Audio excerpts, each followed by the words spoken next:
let's make hot. Hey, stop talking! Why are you looking so scary? Inisip ko muna para wala na akong gawin. Pagdating na asawa ko, matutuwa mo, naisipin niya, bahay ko ba to?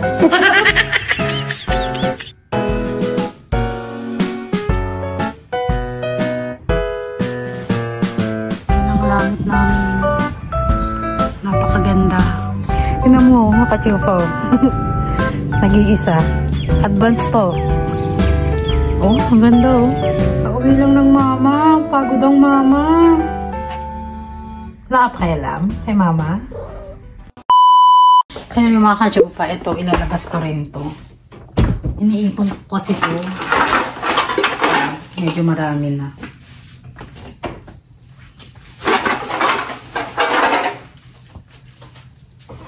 Kikibungal ka ba? Tingnan mo yung mga pinagkainan mo. Kalat-kalat. Makain kayo para kang ano eh. Tingnan natin kung malamig pa sa labas.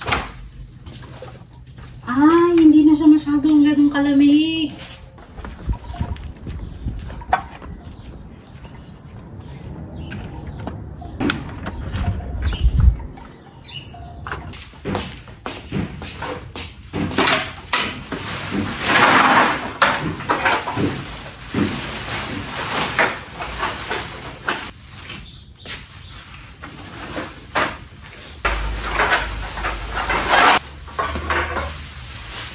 Kalat na naman ang aming garage. Ang gusto ko na namang linisin ko.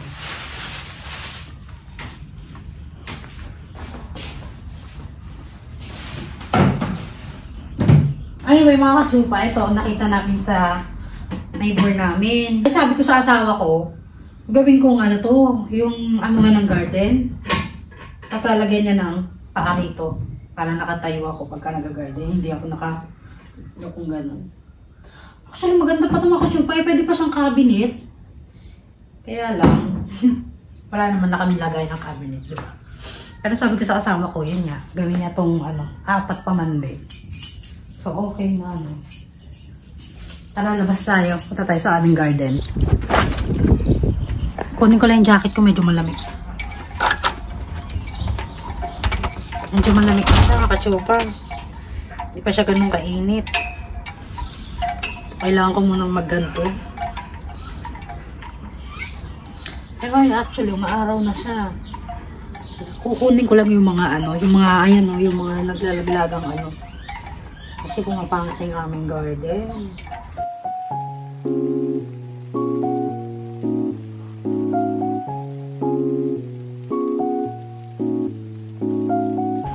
Kailangan ko ng gloves. Kung meron lang kaming grill dito, masarap mag-ano rito ng grill. No? At saka kung meron kaming fence. No? Kasi ayoko yung yung wala kaming fence tulad niyan. Ito, nakikita na yung aming kapitbahay dito. Wala kaming parang private emerald. No? So, ito nga kasi pa.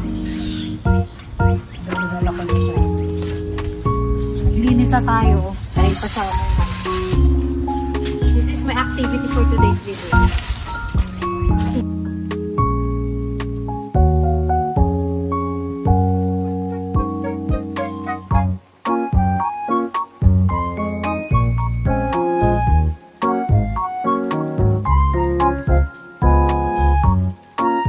Nakachupal, gawain yung aking puting jacket. Ang bobo ko.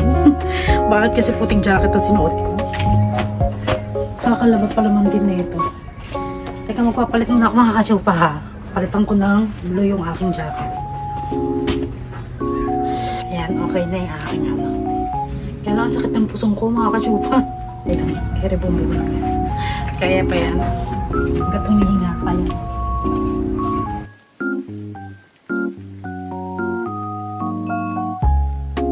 Ay, papakita ko sa inyo mga katsupa. Yung aking garden doon sa likod ng aming garage. Nalalaglag yung aking pants. Feeling ko kasi pumapet na ako. Ay mga katsupa, ito ang aming garden.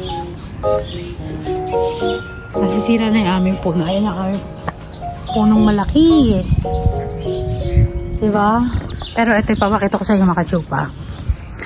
yung gulong ng sasakyan ng aking pamangkin dito nilagay. Sabi ko sakto, diyan ako magtatanim, di ba? So ngayon ilalagay ko rito lahat ng mga sanga.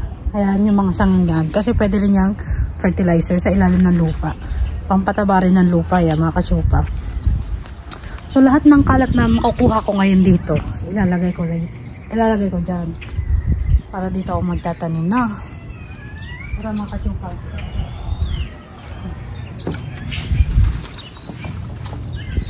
Tingnan mo yung aming neighbor, oh. Hindi na rin nag-alaga ng halaman. Namatayan na lahat ng mga halaman dito. Ganito ang kinagusto ko rito.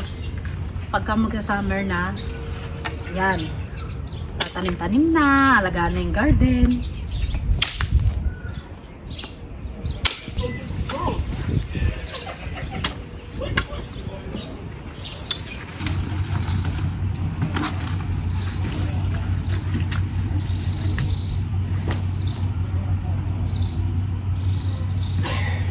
Kasi pagka umano na yung puno, wala na masyadong araw dito. Ay, urong natin siya.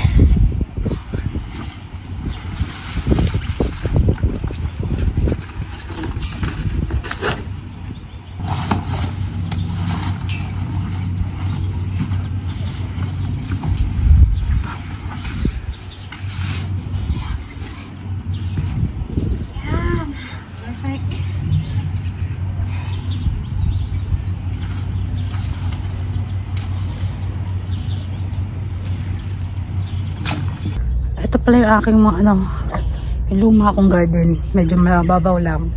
Kaya sa tingin ko, yung aking garden hindi masyadong nabunga. Hiningal na ako agad. Diba? Kukunti lang yung niya. So, ang gagawin ko mga katsupa, dito na ako magtatanim. Diyan ako magtatanim. Pero dito kasi maaraw eh. Naisip ko kung dito ko ilalagay yung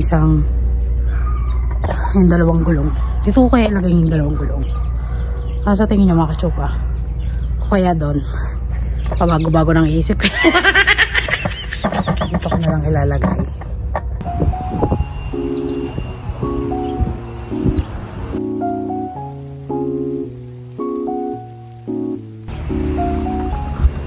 Dito kasi ang araw. Kasi ito, pag nag-summer na, dito talaga yung araw mga katsupa, kaya maganda dito magtanim.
Ganda, no?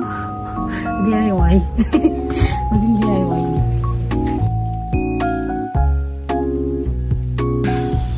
Nakakapagod pa lang mag-garden.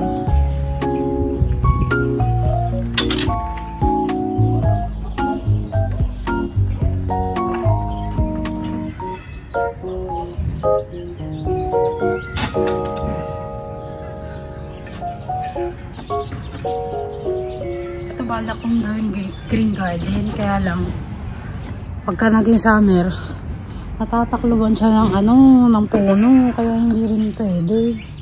So yun ang maganda talagang garden, yun talaga, kasi wala siyang, pag sumikat talagang araw diyan talaga tumatama. Ito kasi hindi siya tumatama diyan. So, halika na. Dakutin na natin yung mga kailangan dakutin.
Ayan na siya, mga chupa. Very clean na. So, lalagyan ko na lang yun ng mga kulang pa ng ano yun, ng pataba yun. Kailangan pa ng mga fertilizer yun. Tapos, ito rin. Lawak ng aking garden, mga kachupa. Nakakatawa. Tapos, itong puno. Medyo malinis na rin. Ito rin, medyo malinis na. Maintindihan yung klima rito, malamig na may mainit, na malamig na mainit. Tingnan mo, namumula na ako, mga kachupa. Napakatisay na rin talaga ako. So anyway, malinis na yung aming bakura. Yung aming neighbor na lang is yung kanilang garden na lang ang hindi malinis. Ayan. Ayun ang pangit kapag ikaw ay walang fence, wala kang harang dito. Makikita mo yung ano, kung gaano kadumi yung paligid. Kaya maganda talaga meron kang fence dito. Kung meron lang kaming ganyang puno, ayan ang mga kachupa. Tulad na yung aming neighbor, hindi namin siya nakikita dahil meron silang puno na nakaharang. Kung meron lang kaming ganyan dyan dito, siguro okay lang kahit walang fence. Ano? Hindi ko lang alam kung magkano yung ganyang puno. Pero anyway, tapos na ako, mga kachupa. Finally, natapos na rin. At hindi ko lang alam kung kailan ako makakabili ng lupa or kailan ako makakapagtanim dahil sa aming weather medyo pabago-bago pa ng kaunti. At by May yata mag-uulan-ulan. So maganda itanim yung aking kangkong sa labas pagka nag-uulan-ulan dahil ang kangkong gustong-gusto yung matubig at saka mainit. Anyway, eto nga, tapos na pala ako. Ayan, malinis na yung aming garden. Hindi pa masyadong green yung aming grass dito dahil malamig pa ang hangin. Pero pagka uminit na, nagiging green na siya. Ayan. Anyway, wala akong suot na makeup pa. Baka isipin nyo naka-blush on ako. Natural na yan, mga kachupa. Sabihin, ang kapal ang mukha mo. Ayan lang. So anyway, tara na. Maglinis na tayo, pumasok na tayo, ipasok na natin tong ating, gusto ko mag-ano dito, mga kachupa, maglagay ng duyan dito, tuturo ko sa inyo. Ayong bakal na yan, lalagyan ko sana ng duyan hanggang dun. Ayun, yung pinakamalayo. Ewan ko lang kung makabil kami ng duyan na ganun kalayo. Ano, maganda sana dito pagka may duyan, no? Para pagka mainit, duyan na lang tayo. Saka gusto ko rin bumili ng ano, mga kachupa, yung dituping payong para in case na kunwari summer na, pwede kang mag-grill dito sa labas, dito ka rin kakain sa labas, di ba? So ayun lang, chika lang.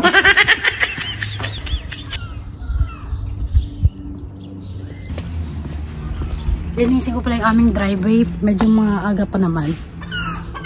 Ay, ang ganda ng langit. Yan ang langit namin. Napakaganda. Maaliwalas ang langit. So anyway, maglinis muna tayo ng aming garage. Medyo madumi kasi. Ayan o.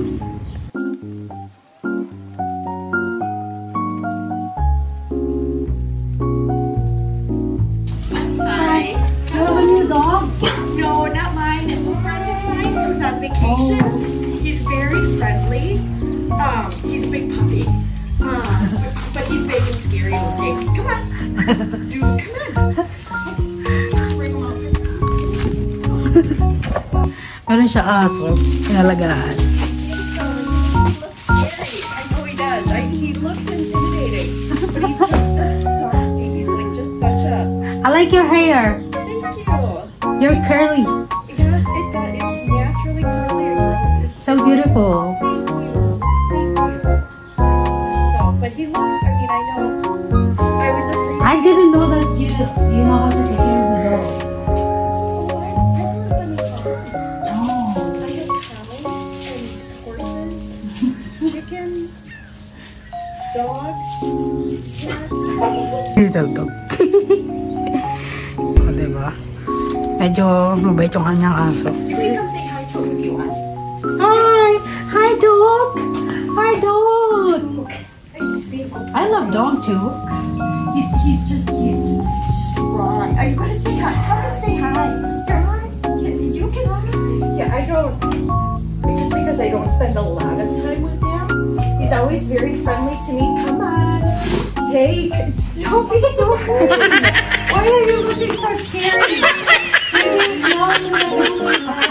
You're a good dog. You're not a scary dog. You like to pretend you're scary, huh? He's a puppy still, kind of. Like I think he's 2. Yes, that's Winnie. That's Winnie. Yes, He's smelling me like a cat because I have a cat, right? What's that? I have a cat. Maybe he smell me. Oh, maybe Yeah. the cat. He has a cat too. Oh. Yeah, an old cat. A cat that's like 12. And the 2 of them stayed home alone together. But his owner's been gone since. There's nothing in here for you. Come on. Come on. I know you want to say hi. You let her come to you. He's been watching the kids through the window across the street. Uh-huh. But yeah. You know. He's smart. Smart. Very smart. He's a good boy. You are. You just don't know what to think of Winnie yet, huh? He's a big scaredy cat too. Like he's scared. He's a puppy and he's scared. You know, because he just. He's like a person. Yeah, very, very much like a huge personality. Yes, Winnie lives next door. Yes, Winnie lives next door. There's lots of people around the house. All right, I should get him back. Have a good day. Bye. Nice to see you.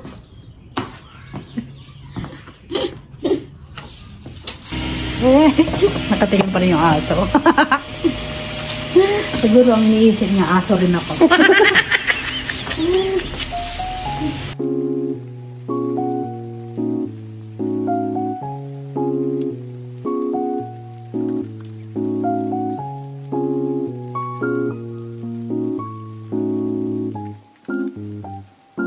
Inisip ko muna para wala na akong gawin. Pagdating ng asawa ko, matutuwa yun, naisipin niya, bahay ko ba to?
ganun kalinis.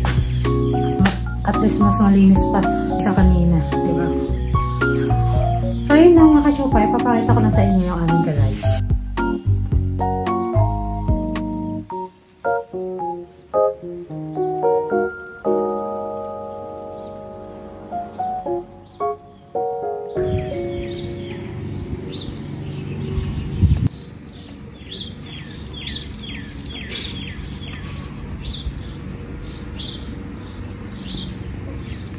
nasira mga kachupo.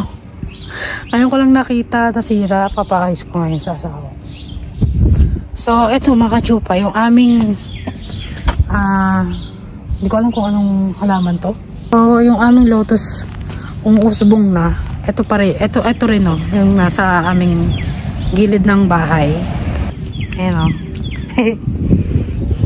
Ina mo, mga kachupa. Nag-iisa. Advance to. Tumalon. Ayaw makisama. Ayaw makisama sa friend. Kaya ayan, tumalon siya dyan. O, diba? Nag-iisa siya dyan, oh. Ito yung aking living room. Ito yung aming kangkong. Choy, onion, ayan. Ayan yung aming bintana dyan. Ito rin. Ay, may may lumalabas pa rito. Ayan yung aking garden. Dito, tingnan natin sa harapan. Ayan. Medyo pangit pa yung aming ano rito. Lalagyan ko ngayon ang halaman dyan. Tingnan natin yung aming mailbox kung merong sulat. Wala. Yung ating bike, nagbabike siya mag-isa, oh. Yan. Dalang asawa ko, ha. Yung aming ilaw, isa na lang ang natira kasi nasira na. Nasira siya, oh. Isa na lang natira dito. Ano lang, ang solar light na. Kasi nasira siya yung nag-i-snow. So, ayan. Pasok na tayo.